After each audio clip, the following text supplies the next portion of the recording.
ہاں اس کے بارے میں کوئی بتا دینا پھر آپ نے پڑھی آیت کریمہ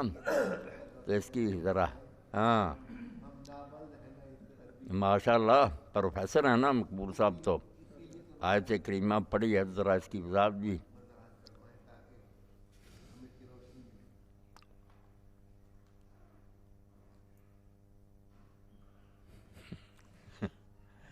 مقبول صاحب آپ بیان ہی نہیں کر رہے۔ وہ دیہاتیوں کا ذکر قرآن مجید میں آیا نا سورہ حجرات میں، کہ انہوں نے کہا ہم ایمان لائے، تو اللہ تعالیٰ نے کہا کہ تم ایمان نہیں لائے، نہ ایمان تمہارے دلوں میں داخل ہوا، تم یہ کہہ دو کہ ہم اسلام لائے۔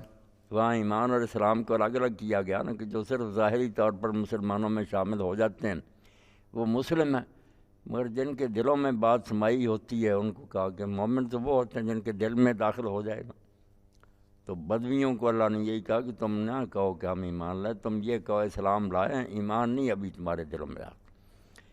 تو مقبول صاحب کا مطلب ہے کہ اگر ایمان واقعی دل میں سما جاتا تو پھر یہ حال کیوں ہوتا کہ قیامت کو ماننے والے کام وہی کر رہے ہیں بلکہ ان سے برے کر رہے ہیں جو قیامت کو نہیں مانتے۔ آخرت کے جو منکر لوگ ہیں، کافر جنہیں ہم کہتے ہیں، کام تو ہمارے ان سے بھی برے ہیں۔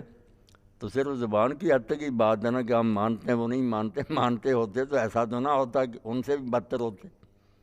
جی کن صاحب فرمائیں نا، آپ بزرگ ہیں کچھ کہنا نہیں واضح نہیں ہوئی نا،